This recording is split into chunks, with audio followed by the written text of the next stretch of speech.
प्रणाम, नमस्कार। बहुत स्वागत है आपका उस कार्यक्रम में जिसका नाम है हे प्रभु आनंददाता। और कार्यक्रम को लेकर अपनी रिएक्शंस, अपनी प्रतिक्रियाएं आप हमेशा की तरह हमें भेजते रहें। हमारा जो व्हाट्सएप नंबर आपकी स्क्रीन पे है 7009694440, इस पर आप अपनी रिएक्शंस हमको भेजें। और कोई विचार और सुझाव भी हो आपका तो वो भी हमको निरंतर भेजें कि आप किस रूप में इस कार्यक्रम को देखना चाहते हैं। चूंकि हम खुले और प्राकृतिक परिवेश में हैं अपने कार्यालय के, तो सड़क से निकलते हुए वाहनों और कई बार एम्बुलेंस की ये ध्वनि भी आप तक पहुंचती है, जो एक अलग किस्म का भाव भी हमारे भीतर पैदा करती है। एक एम्बुलेंस को देखकर जितना अनिश्चितता का भाव हमारे मन में पैदा होता है, जीवन भी कई बार दार्शनिक भी कहते हैं और आपका हमारा अनुभव भी कहता है कि ये उतना ही अनिश्चित है। लेकिन यही दार्शनिक ये भी कहते हैं कि अगर ये सत्संग की तरफ जाए और ईश्वर की आसक्ति और भक्ति में डूब जाए तो ये अनिश्चितता का जो सबसे बड़ा रोग है ये जीवन से दूर हो जाता है। आज हम प्रवीण तामोट, जो सीहोर से हमको व्हाट्सएप संदेश भेजा है उन्होंने, इनका युवा पुत्र मुंबई में इन दिनों एक पाठ्यक्रम के सिलसिले में पढ़ाई कर रहा है। और दुर्भाग्यपूर्ण घटना ये रही कि पढ़ाई के अत्यधिक तनाव की वजह से वो एंजाइटी डिसऑर्डर की चपेट में आ गया। इसकी वजह से उसके दिल की धड़कनें बढ़ने लगी, शब्द उसके सामने जैसे नाचने लगे, पढ़ने का वो फोकस ही नहीं कर पाता था। डॉक्टर के पास गए तो उन्होंने कहा एंजाइटी डिसऑर्डर है। अब वो ठीक है, अच्छी बात ये है, और अपनी पढ़ाई में फिर से फोकस करने की कोशिश कर रहा है। लेकिन इन्होंने बहुत सामयिक और आज के दौर में महामारी जैसा बन रहा विषय हमारे सामने रखा है। इन्होंने कहा कि आज की युवा पीढ़ी इतना अधिक दबाव अपने ऊपर ले रही है और बहुत कम समय में बहुत अधिक सफल होने की उसकी चेष्टा है। प्रवीण जी ने बड़ी ईमानदारी से यह भी कहा है कि हो सकता है हमारी पीढ़ी जो 50 से 55 के बीच की है और अभिभावक है, उसी ने अपने हाव भाव से इस दबाव को अपनी युवा पीढ़ी की तरफ ट्रांसफर किया। और इनका कहना है कि न सिर्फ मेरा बेटा एंजाइटी डिसऑर्डर की चपेट में आया, बल्कि मेरे रिलेशन में अनेक मेरे रिश्तेदार ऐसे हैं जिनके युवा बच्चे किन्हीं किन्हीं कारणों से मानसिक व्याधियों की चपेट में है। कोई अभी 21-22 साल की उम्र में कहता है कि मैं जीवन से थक गया। कोई ये भी कहता है कि किसी चीज में मन नहीं लगता। कोई बहुत कम समय में बहुत अधिक भौतिकतावादी जीवन की तरफ आगे बढ़ना चाहता है और इसकी वजह से वो बाइपोलर डिसऑर्डर जैसी चीजों की तरफ चला गया है, जहां व्यक्ति कभी बहुत खुश रहता है, कभी बहुत दुखी होता है।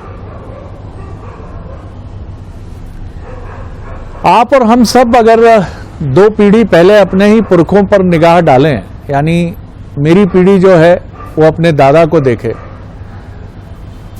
और जो अभी 21-22 साल की पीढ़ी है उसका भी एक्सपोजर अपने दादा नाना की तरफ हो, तो आपको याद नहीं आएगा कि वो पीढ़ी कभी अवसाद की, निराशा की, नैराश्य की बात करती थी। कारण बहुत साफ है, वो पीढ़ी अपने धर्म ग्रंथों का नियमित पारायण करती थी, जीवन में सत्य और असत्य के अनुभव को लेने के बाद वो उससे बहुत अच्छे से वाकिफ होती थी, और उनकी मित्र मंडली और सामाजिक ताने बाने आज की युवा पीढ़ी की तुलना में बहुत मजबूत होते थे। लेकिन ये जीवन से थकना, जीवन से नैराश्य की तरफ जाना, ये चीजें बहुत चौंकाती हैं। ये सही बात है कि आध्यात्मिक दृष्टि से भी आप देख लें तो भी यही कहा जाएगा कि लड़िए, फाइट इट आउट, संघर्ष करिए। लेकिन एक तरीका है इससे लड़ने का, और तरीका आध्यात्मिक भी है, सामाजिक भी है। चूंकि हमारे विद्वान वक्ता एक विद्वान प्रोफेसर भी हैं और लंबे समय से युवा पीढ़ी को अध्यापन का कार्य उन्होंने छत्तीसगढ़ और मध्य प्रदेश के अनेक महाविद्यालयों में किया है और आज भी उसी कार्य में वो बहुत सघनता से संलिप्त हैं और एक लोकप्रिय प्राध्यापक हैं युवाओं के बीच में। आध्यात्मिक और व्यवहार का संपुट यहाँ बहुत आवश्यक प्रतीत होता है और इसी पर हम चर्चा के लिए चलेंगे उनके पास, क्योंकि अक्सर मैंने देखा है कि उनसे चर्चा में व्यवहारिकता का संपुट भी हमको बहुत गहराई से मिलता है। तो समझेंगे कि ये हम अपने बच्चों को महानगरों में सुशिक्षित होने के लिए भेज तो रहे हैं, लेकिन हम में से कोई नहीं चाहता कि एक मनोरोगी लौटकर हमारे पास आए और हम अपने बच्चों को, जो हमारे कलेजे के टुकड़े हैं, अगर हम उनको जाने अनजाने में हम ही मनोरोगी बना रहे हैं तो ये बहुत चौंकाने वाली बात है। तो चलिए विद्वान वक्ता, भगवद गीता के अध्येता, मानस मर्मज्ञ प्रोफेसर डॉक्टर सुरेंद्र बिहारी गोस्वामी जी के साथ। डॉक्टर गोस्वामी, आज शरद जी, मैं तामोड़ जी को ऐसे गहन चिंता और दर्शन के विषय पूछने के लिए साधुवाद देता हूँ और आपने उसकी भूमिका जिस रूप में रखी है उस पर भी आपको मैं विशेष धन्यवाद देता हूँ। हम आज उस विषय पर बात कर रहे हैं जहाँ ताली तो बजी है, लेकिन इस बात की होड़ है कि ताली में कौन सा हाथ ज्यादा जोर से लगा था और इस निष्कर्ष को निकालना बहुत कठिन है, लेकिन परत तो निकालनी पड़ेगी, हमें समझना पड़ेगा, क्योंकि ये आज घर घर में व्याप्त समस्या है। और आपने एक आश्चर्य किंतु सत्य बात यही कही कि आज से 25-30 बरस पहले, बल्कि 40 बरस पहले सुनिश्चित तौर पर, जब हम लोगों का बाल्यकाल और युवावस्था था, तब ये समस्या इस बृहत ढंग से या इस महती विशेषताओं की परिकल्पना से भी दूर थी। जिस परिवेश में हम थे तब परिवार में एक बच्चा या एक बच्ची नहीं होती थी, तब परिवारों में सदस्यों की संख्या, पुत्र पुत्र आदि की संख्या 4-4, 5-5, 6-6 हुआ करते थे। तब परिवार संयुक्त हुआ करते थे। तब ऐसे लोग घर को छोड़कर पलायन करते हुए कहीं एकाकी स्वर्ग की स्थापना नहीं किया करते थे। तब बंधु बांधव, कुटुंब, कबीले के मध्य संवाद का क्रम था। तब बड़े छोटे में मर्यादा थी, परंपराएं थी, संवाद का क्रम बना हुआ था। हम सब धीरे धीरे शनै शनै उससे विरक्त होते चले गए। हमने अपनी सहजता खो दी। ये अधपके फल के बीज की कथा है। अधपके, अब समय आ गया, क्योंकि हम लोग न पूरे पक पाए न पूरे कच्चे ही रहे। तो इस दोनों तारतम्य के बीच जो परवरिश हमारे बच्चों की हुई है और उससे जो बच्चे सामने आए हैं निकल करके, उनकी ये व्यथा कथा है जिन पर हम चिंतन करने बैठ रहे हैं। कितने लोग हैं परिवार में जो अपने बच्चों को छोटे से बड़ा होते देखते हैं और उन पर गहन ध्यान देते हैं, जैसा चाणक्य ने कहा था उस सूत्र पर चलते हैं। कितने लोग हैं जो उस अंधी प्रतिस्पर्धा से दूर हटकर बच्चे के साथ उस समय संवेदनशील होते हैं जब उसे संवेदना की आवश्यकता होती है। हमारे यहाँ कान पकड़ने पर स्कूल में दाखिला मिलता था, आपको याद होगा। जब जाते थे तो हम बताते थे 5 वर्ष के हो गए, 6 वर्ष की उम्र में, लेकिन तब भी वो हमको कहते थे, गुरुजी जरा कान पकड़ के बताओ आप ये कान छू पा रहे हो कि नहीं। यदि हमारे हाथ जो हैं वो कान के नीचे तक चले जाते थे तो हमारा प्रवेश सुनिश्चित हो जाता कि हाँ ये जो है अब 6 वर्ष का हो गया, 5 का पूरा हो गया।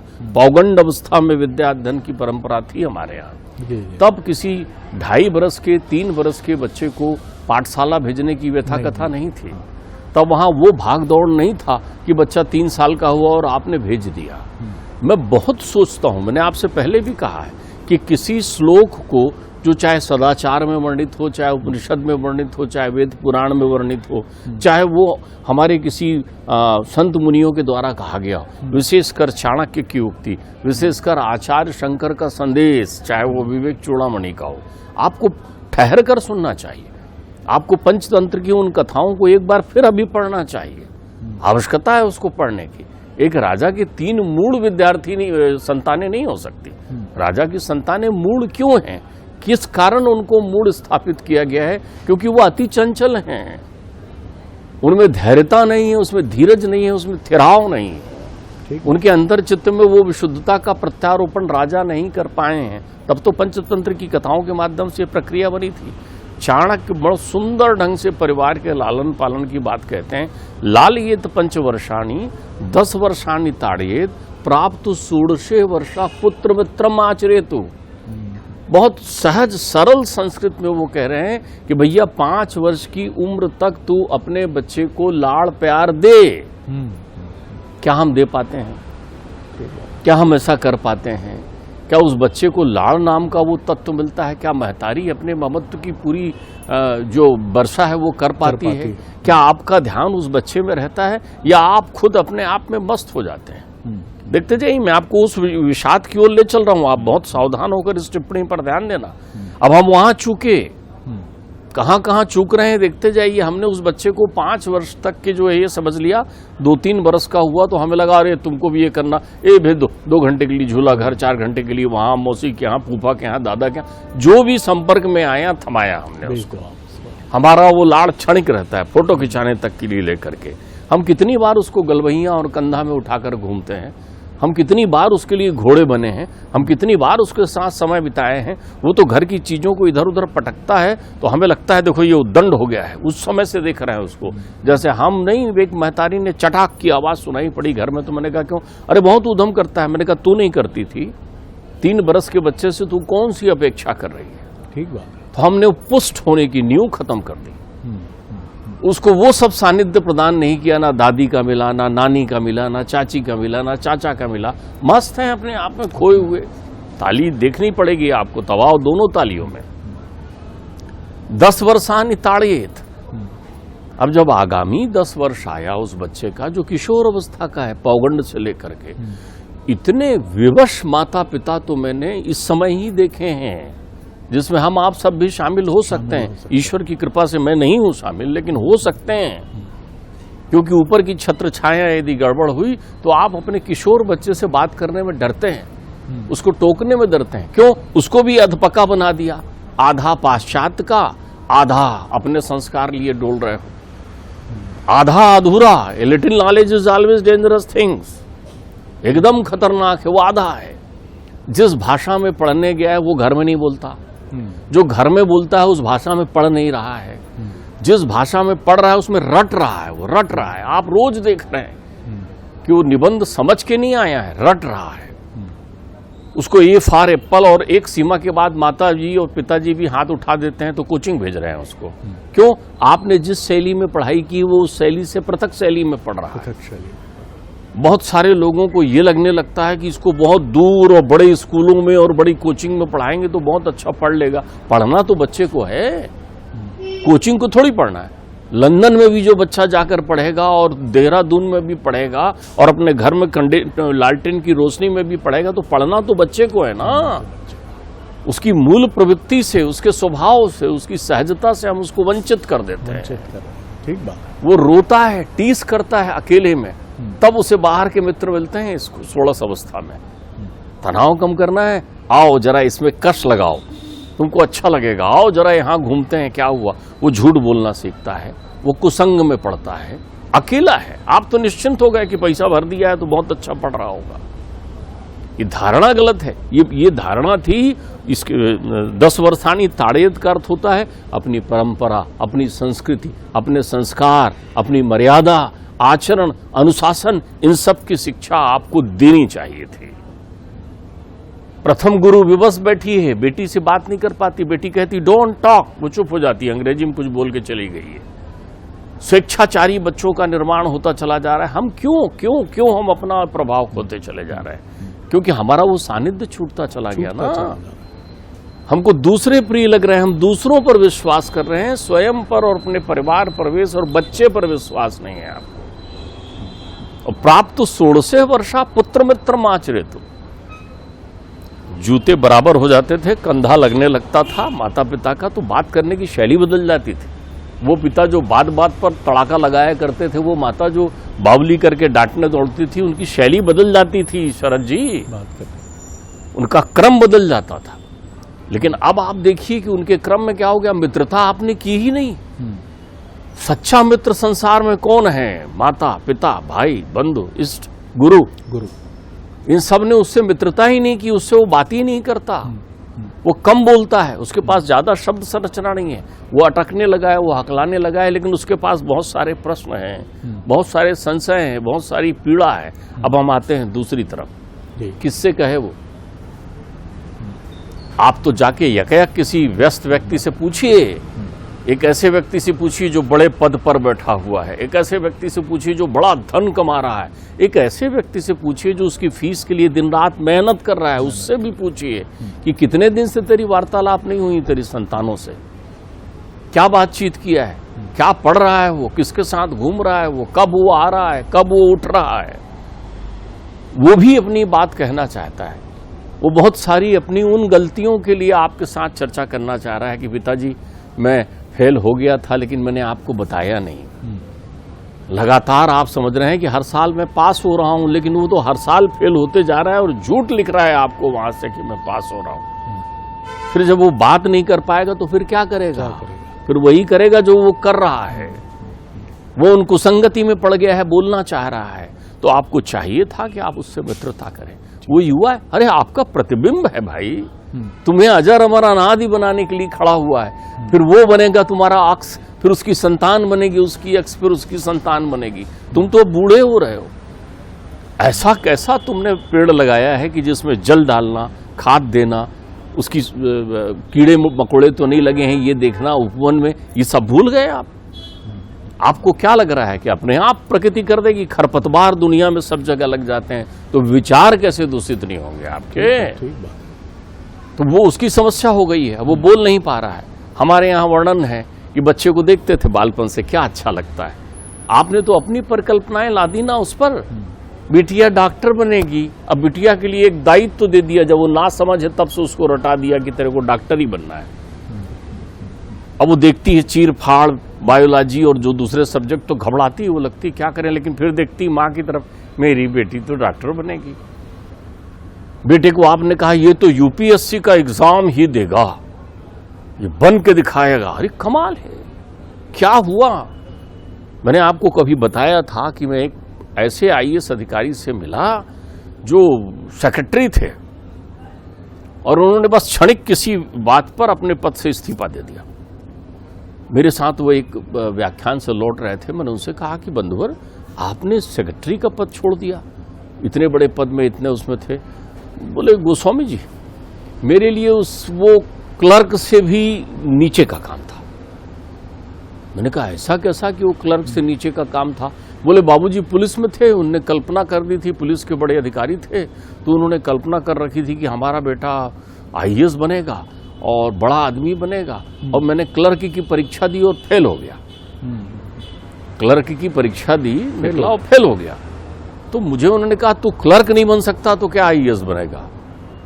मैंने बात चोट कर गई मुझे, और मैंने पढ़ाई की और आईएएस की परीक्षा पास हो गया। तो मेरे लिए तो वो क्लर्क की तुलना में बना था ना मैं, कि क्लर्क की परीक्षा नहीं पास हुआ। कब तक ढूंढता, मेरी रुचि में नहीं था। मेरी रुचि में सामाजिक उत्थान की प्रक्रियाएं थी, मेरी रुचि में सेवा के दूसरे कार्य थे, इससे कोई अंतर नहीं पड़ता। तो हम लोग तो जो खिलौने के माध्यम से समझने वाली संस्कृति के लोग हैं, जो होनहार बिरवान के होठ चीखने पात देखने वाले लोग हैं, हमने अपनी सारी अपेक्षाओं को उन पर लाद दिया, अकेला भी बना दिया। यहाँ बड़ी विनम्रता और क्षमा के साथ मैं कहूँगा, अगर आपके पास एक संतान है, मैं किसी पक्ष विपक्ष में नहीं पढ़ना चाहता, तो वो फिर सघनता के साथ में रहे, कहीं ऐसा ना हो उसमें एकांत नहीं अकेलापन आ जाए। ठीक बात। फिर वो कहीं और संबल और सहारा देखने लगे। अब वो युवा जब बड़ा हो रहा है तो जिज्ञासाओं के साथ बड़ा हो रहा है, वो आपसे वार्तालाप करना चाह रहा है।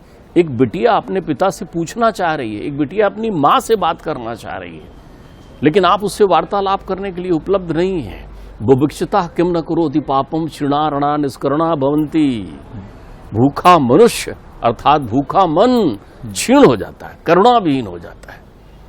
इतनी ज्यादा, इतना बोझ उस पर, इतनी प्रक्रियाएं। हर आदमी सोच लिया कि उसके घर में एक नौकरी वाला आदमी चाहिए, रोजगार वाला आदमी नहीं चाहिए। सही बात। कभी आपने नहीं सोचा कि अगर मेरी पान की दुकान है तो क्यों ना ये पान उद्योग पर कोई बड़ा योगदान देगा? कभी नहीं सोचा कि एक चाय की दुकान ऐसा अगर करता तो वो बड़े बड़े पाउच बनाने वाले लोग जिनकी पान ठेला थी पहले, आज अरबों का व्यापार करने वाले लोग हो गए, करोड़ों के। आपने स्वावलंबी नहीं बनाया बच्चे को। यहाँ दो बातें बड़ी समझने वाली है कि हमारे दादा लोगों की पीढ़ी में वो बेचैनी क्यों नहीं थी, क्योंकि उनको ये मालूम था, जो शायद आज की पीढ़ी को नहीं मालूम है, कि ये एक दिन छूटेगा, सब समाप्त होगा।